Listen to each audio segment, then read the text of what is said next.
it's Manu. And Evan. We're with 22 Sounds, the independent record store in Mandeville, Louisiana, and we're super excited because we are about to have a really big visitor coming to our store on September 27th. It's derekriggs. And just in case you don't know who derekriggs is, he is the creator of this guy you might have seen before. He is the one that created the famous Iron Maiden Eddie, and was actually the artist that came up with all of those album covers all the way up to No Prayer for the Dying in 1990. So really the ultra legendary period of Iron Maiden. All albums, all singles, had a big influence on the success of Iron Maiden, making them as famous as they became.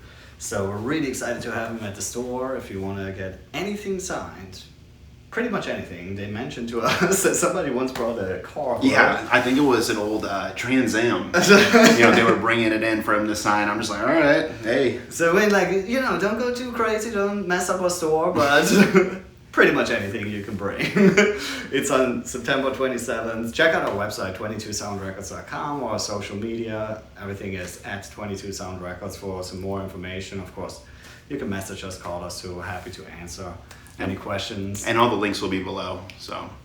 Absolutely. And so we figured this is a great excuse for us to gush over Iron Maiden for a little while.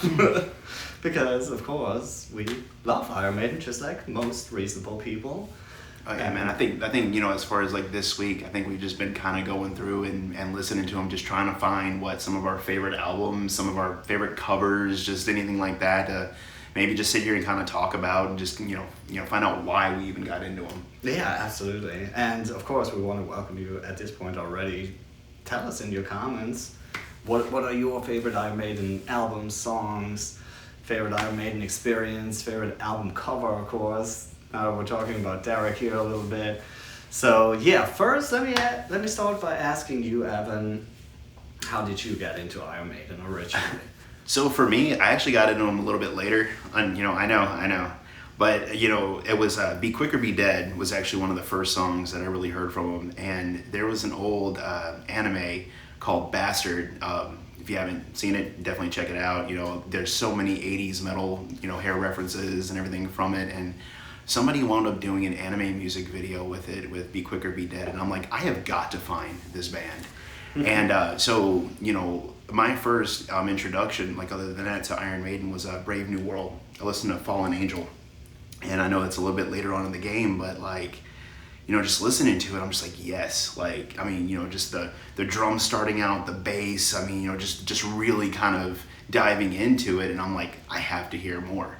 And, and of course, during that time, I was living up in East Texas, so I was in the middle of nowhere. So the closest, music store, anything to me was like 50 miles away. Mm-hmm. And because the Walmart up, about 20 minutes away didn't carry anything. So the closest was Tyler, Texas. And going there was just insane. And then I went and bought just a mass amount of CDs and brought it back because I didn't even get it on record at the time, just because pretty much gone. right, exactly. So yeah, I just went, bought a whole bunch of CDs, brought them home, and then I remember my mom saying, I got cassettes in the back with all these, right? No way. Mom was a huge Maiden fan. She always loved Poison. I know she always loved the 80s glam, and everything, but up there for it. Right. Mom was like which that. Which is a great song too, right? Exactly. But mom was like that, or a huge Kiss fan and stuff, and I'm just like, all right. So,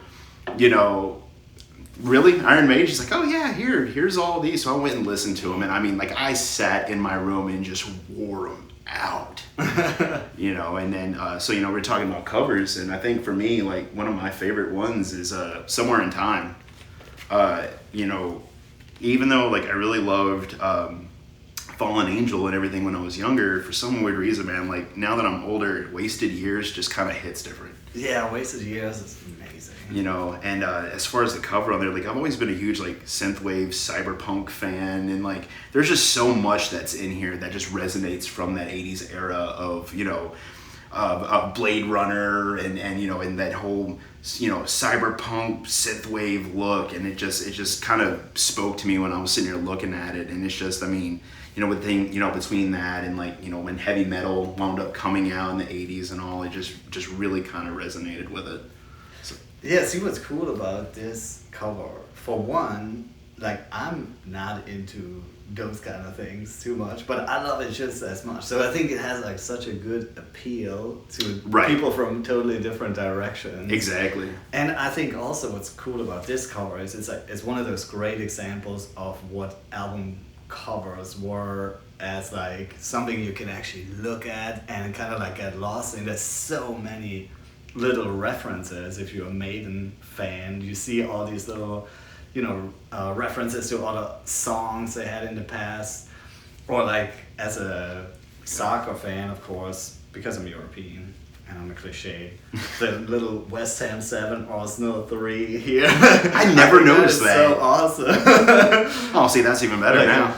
I don't know, that's probably like, that would be like Steve Harris' best day in his life. That is awesome. So, because I mean, of course, speaking of soccer, now Wrexham's out and Ted Lasso, now every American, we're all sitting here looking at it now. It's like, oh, so now they actually know what this means. Right, exactly. So, well, cool, man. What about yours? Well, I think if I had to pick one cover, it would probably be Killers, and I can't really explain why, but somehow it's just the color, it just like pops out at you, and this is kind of like, I feel like if I'm just sitting there and somebody says Eddie, I feel like this would be the Eddie that would come to mind first for some reason. This is, to me, like kind of the quintessential Eddie. I love the Life After Death one too, where he kind of like, he gets out from his shackles. So like it's really like dynamic. It's super cool. But yeah, I mean, I gotta say that all those covers, they just had such a big effect, and I think really Derek really has a big influence on the actual success that Iron Maiden had. I agree. These weren't guys that were like super pretty or anything, like, and they weren't really like the guys that were looking for the spotlight too much. I guess they didn't have maybe some other bands had like these kind of peacock frontman. Well, he's their mascot. This is like their frontman. Exactly. In a way, it was like, this is like what people associated with Iron Maiden is Eddie, and it really gave him something that separated them, I guess, from other bands. Plus, it was also a time, of course, where you couldn't just go on Spotify or Bandcamp or YouTube or whatever, just listen to something real quick. You go to the store and you might just pick an album just by its cover. You never heard of the band, you don't know what the music sounds like, but this like stands out. So I think, I mean, of course it's hypothetical, but it's a good chance that Iron Maiden wouldn't have gotten as big as they were without this imagery behind it. Well, and what's crazy is, go ahead and grab Killers again. Like, looking at this now, what Derek's done, especially with Eddie, nowadays, his art, goes through so many different, demographics as far as like age range. I mean, you've got teenagers nowadays, you've got, people in their 30s, 40s, 50s, 60s, that everybody knows, in some form or fashion who Iron Maiden is. Mm-hmm. And you're absolutely right. When they think Iron Maiden, they think, they think Eddie, and then secondly, they might think Bruce Dickinson. but ultimately, no. I mean, each album cover tells its own story. Like looking at Killers here, looking at The Trooper, looking at, Somewhere in Time, I mean, it just, they all just kind of tell their own story, and each Eddie is inherently different. Yeah, exactly. Yeah, that's really cool. It kind of changed over time. Plus, with all like even like the singles in between, there's really so much of that. I think that was a really huge part of Iron Maiden, of the whole imagery. I think that's really cool about it. And then the other thing, I mean, you mentioned you got into Iron Maiden around Brave New World. Was actually the same for me. I mean, I was born in 87. Same. So a lot of those albums were already out when I even was born. Right. But still, to me, they meant, I think, to me as a teenager, they meant as much to me as they did to those people that were teenagers at the time when those records actually came out. Exactly. And of course, in the end, the music is even more important. That's really what Oh, I could gets you but to. I couldn't tell you on how many times my fingers bled trying to play Hallowed Be Thy Name. And then Cradle of Filth, of course, went through and anteed it up by covering it and made it even faster. I'm like, crap, man. I mean, come on. But yeah, no, it just, Iron Maiden has definitely influenced, as far as my guitar playing, my likeness in music, going from there on. I mean, getting into, symphonic power metal and everything else. It's just like, that was a really good stepping stone, and I'm glad they were so popular here in America. Yeah. Because I really don't think we would have gotten a lot of those other bands had it not. And honestly, like we said before, I mean, the cover arts just kind of grab you. Yeah. And then from there, just being able to open it up and, and just read the lyrics and dive into it. It just, it's fantastic. Yeah, it's like a whole world too. Like they, as far as like the lyrics go and everything, they sometimes they have lyrics, influenced by certain battles in certain wars. Like exactly. It's like a history lesson basically, or like books. They're smart guys. It wasn't just like dumb stuff, which of course sometimes that's fun too. Just the whole sex, drugs, and rock and roll. But they came from a totally different angle at the time, and I thought that was really cool. And yeah, for me it was actually kind of around the same time that I got into them.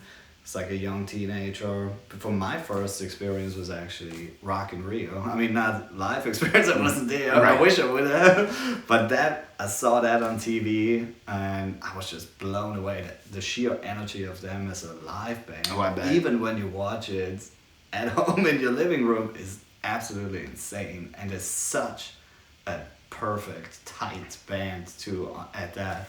I had to show. Have you ever seen them live?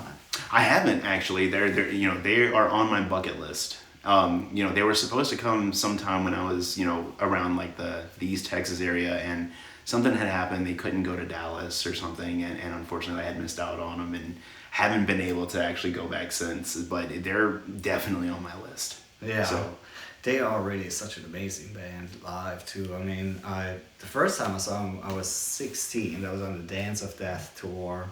And I still lived in Switzerland. That was in Zurich. Because all big bands usually had one stop in Switzerland. Right. Like that one stop for the whole country. But it was close enough to go. And I remember that day still to this day. Like I remember being in school on that day. Can't wait to go that evening. It was an absolutely amazing experience. And I really gotta say, man, I don't think they overdub a lot on their live albums, because seeing them live, that's just what they sound like. That's awesome. It's amazing. I remember one of my guitar teachers, actually, he was a really nice guy. Like he would let me bring songs that I want to learn, and he would just like listen to them, figure them out, and show me. And I remember one time I brought him a live version of one of the songs. I think it was The Trooper. And he even like said, wow, these guys are good. Like if they sound like that live. And that guy, obviously heard a lot of stuff. So that's pretty cool. Yeah, especially like when you're playing bass too, and you bring up The Trooper, but yeah, just the whole galloping is what I like to call it, and learning that just, I just remember, that's probably why I've got hand troubles today is learning some of those songs, but they're talented musicians, and I'm glad they're still making music. Yeah, they actually are. And of course we talk a lot about like their classic albums, but I think they're still doing great stuff. It's hard to like capture that magic that you have when you're a very young band. Right. But they're still doing really good stuff. And they're becoming innovative too, still. Like at the core, they're still Iron Maiden. Like you can hear it. But they are playing with, a lot of the new technology and everything like that that's out there now. And, they are going through and messing with, some of the new, pedals and everything else that, that is there to kind of help fine tune and evolve their sound even further. Yeah, they have actually always been a band that kind of was pretty good at kind of balancing that out. I wasn't even born at the time, but just doing my history lessons as a music fan. I know some people weren't excited when they introduced synthesizers on Somewhere in Time, and even more on Seventh Son. And I'm sure there was an outrage for like the purists, but I thought they did it in a very tasteful way. Like it wasn't overbearing, but it gave them a different sound, so that in the end, Somewhere in Time does sound different, has a different vibe Right. than Peace of Mind, for instance, but it's still the same band. Like it's clearly the same band. It's not like a complete 180. They still had that nice heavy core, but then I'm able to, you know, like I was saying, just kind of evolve and branch out a bit and really make each album sound unique. Mm-hmm. You know, like you don't sound like you're hearing just a cut and paste. You know, it's no, they took little bits here and there, and it's like they still kept that core, but then just sprinkled on a little nuance, you know. But again, like we were saying, you know, like each album kind of told a story, and it really fueled that through the music and everything else too. Mm-hmm. So, you know, you can just kind of like, as you're listening to it, it's like, oh wait, no, it actually takes me there. Yeah. You know, and not a whole lot of bands do that. No, absolutely. So, do you have a favorite Iron Maiden album? Can you pick one of your babies as your favorite? Wow. I mean, Number of the Beast is always an easy one to go to, but I really think, I mean, this, you know, as far as right now in my life, I really think Somewhere in Time is probably my go-to right now. I gotta say, man, it's one of those things I can't commit. I know that's terrible to not commit because it's boring, but I think I'm gonna lie on my deathbed and still can't decide which Iron Maiden album is my favorite. I don't know, it's so hard. I mean, that's respectable, man, because I mean, there's so many good songs. Like it's really funny because, you know, we had that era of just, you know, streaming all the time, obviously, you know, I mean, it was easy, it was convenient. And for the longest time, I had a playlist, and, you know, for a while there, I couldn't tell you what song went to which album, and I felt so terrible. And then it's just like, yeah, no, I used to remember every bit of this, and then all of a sudden it was just like, it was my massive Iron Maiden playlist, and I just wanted to listen to everything. Yeah. But I do think if I'm going to commit now, it's gonna be Somewhere in Time. Yeah. I don't know, I think I can see the point for that, because in a way it's maybe off the Dickinson albums in the 80s, maybe the most consistent. Like I feel like there's really, I would never skip a song. Well, I really never skip any of the songs, but I think, like, for instance, on Power Slave, I think the first two and the last two are like monumental mega songs. Right. But then the middle is like good and really like not bothersome, but not quite on that level. But I think like Somewhere in Time is definitely one of those albums that kind of like are great all the way through. I think there's also an argument to be said about the first two with Paul Di'Anno. There's something about Paul Di'Anno's voice. I know he's not the better singer than Bruce Dickinson, of course, from a technical perspective, right, but I love that kind of raspiness. I don't know, there's a little bit of punk in those early Iron Maiden records. I find, even though Steve Harris will probably not even want to hear that, but I think there is, like, especially on the first one, there's a certain rawness, a directness on it that just sounds like a young band just going at it and having like no shackles and just... I could see that. And there's something raw, primal about it that I think is just amazing. But you already hear the songwriting, like the variety. You have that Phantom of the Opera. It's kind of like their first epic. But then you have songs like Prowler, Running Free, that are just so straight ahead.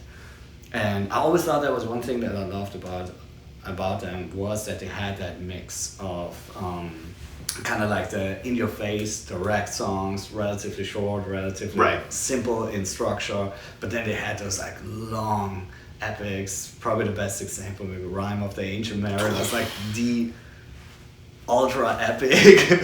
But then, well, Adrian wasn't on the first album, but I always thought a lot of the Adrian songs were very much those kind of relatively simple but really cool riffs that are just like irresistible. That's what, like you said, Wasted Years early in the video. That is like one of those Adrian songs that are like, they're so catchy and so directly hit you. Well, I mean, yeah, I mean, like, especially now, you know, I mean, what we're in our later 30s now. We're both dads. Already? Damn. Yeah. I know. But yeah, I mean, so we're on that ladder of being 40, where we're both dads, at different ages. But like, I feel like that album just kind of encompasses the whole era of where I'm at right now. Yeah. Just where everything is, and that was like one of the lyrics I really liked of that is it's stop living for those golden years. They're already the here. Golden years are now. Yeah. It's like stop looking for them. Yeah. It's no, enjoy what you got now. I mean, not to get too deep. I mean, we're sitting here talking about it, but it's true. It's music like that just kind of, because like I said, like I remember I was just in the car and the song came on and I'm sitting here like I had to like pull over because I was listening to it. I'm just like, okay, I gotta go through on this album. and just, I think I actually at the time I was still, I was a customer at the store. I came in and bought it. I was just like, all right, no, here we go, let's go. And it was it was a repressing, but I didn't care. I'm just like, it's made, let's go, man. I went home and threw it on and just listened to it the whole way through, and then just, it just kind of spoke. So yeah, so that's kind of my why on that. I definitely don't disagree with you. I can't really pick one. There's so many great ones. I feel like I could make an argument for each one of those first 7, I would say. Oh yeah. But yeah, maybe the most consistent album I would maybe say as well. Now, one thing I want to point out to, I think that's cool about them is we talked about it a little bit. We both got into Iron Maiden like way later. Like we were teens. Right. And they were already kind of an old band. Right, exactly. And it didn't stop us from getting super excited about them. We didn't think it was like uncool or the dinosaurs or anything. No, not at all. And this is actually still happening. There's still very young people right now getting into Iron Maiden as they are a band that's 40 years old, and I love seeing it. I even see it with my little son. He's 3. Now, of course, this is maybe not the best example, but actually it tells something. He just, right now, he has great timing. He just right now is getting into Iron Maiden. Now, of course, he's 3, like I said, but he's, maybe like a year ago kind of discovered what records do, like has figured out, okay, if Bobby puts a record on, music comes out of the speaker. So what he's doing right now is like he kind of gets honed in on one record that he just constantly requests and wants to hear over and over, and then after a little while he's like open for the new one. That's awesome. And right now it's Iron Maiden, and because I have this box set with the first 7, I was able to kind of just give him all of them to see, and he could pick them based on the album covers. So he started with the first one, then he went to Killers, and went to Number of the Beast. But what's funny is we talked about it a little bit before the video, he only listens to the first one and to Killers in full. When we put Number of the Beast on, he halfway to the first song, I even tried starting side B that starts with the song Number of the Beast to see like maybe he doesn't like Invaders, because it's really not the best opener in Iron Maiden history. I agree with that. Like I wouldn't even like blame him for that, but my theory is he might not like Bruce Dickinson so much. Sorry, Bruce. It could be, I don't know. But what I'm trying to say with that is, I guess, it's funny to see, like, even like a little kid that clearly has no agenda, there is something primal about this music that speaks to you even when you're 3. Oh, and now 100%. we're sitting here, I just learned I'm almost 40, and I still love that shit. It's amazing. Yeah, or even when you go to Iron Maiden shows, that's one thing I noticed too. It's not, there's certain bands of that era, you go to a show and everybody's old at that show. It's basically just, it's like a school reunion. Right. Everybody is just nostalgia. Like, and what's bad is like half of them probably have seen others at other shows and everything else. Oh yeah. But that's not the case for Maiden. Yeah, you probably have people that are in their 60s, and then every decade down, and you have teenagers there too, just discovering that.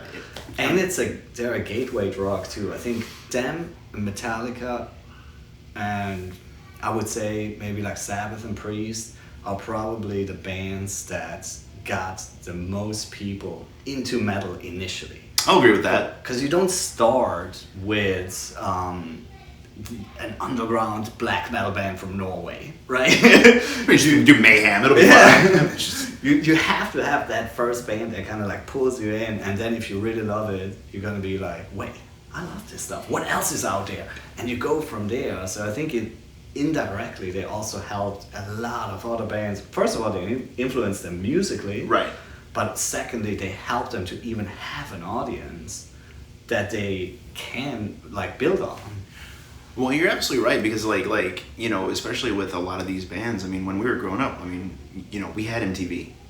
You know, these music videos were constantly on, and then of course. Now I don't know. Maybe in Europe was different. I never seen an Iron Maiden video on MTV. Oh God! Because like, when Headbangers Ball would come on, oh dear Lord, yeah, no, it was. I mean, you know, it was funny because like, you know.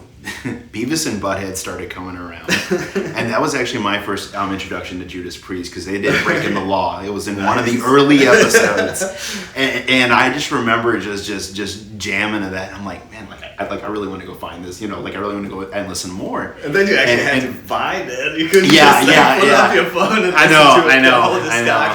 know, and then.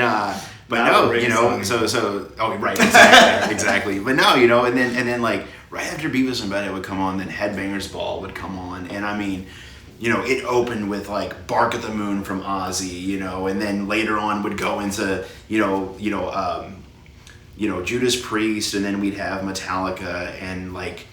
You know, like I remember, you know, watching that, and then, you know, yeah, and then like Iron Maiden's Number of the Beast would come on, and you'd hear the voice right there in the very beginning, and you know, and it kind of sent like shivers on your spine, right, exactly, and you're just like, yes, I'm home, and you know, but no, like, and I was really thankful too, because my mom like was just completely an enabler. She's just like, yeah, you like that music? I will give you everything I have. That's awesome. You know, and like I mean, she was always like my biggest advocate. It's like no, like whatever shows that you want to go to, we're going. Let's go. Like even now, like you know, my mom turned 53 this year, and you know, and she just, you know, it's. You know, wherever there's concerts or anything like that, like we're always like right up front, or if we can get backstage, she will find a way. like I don't care what it is, she will find a way.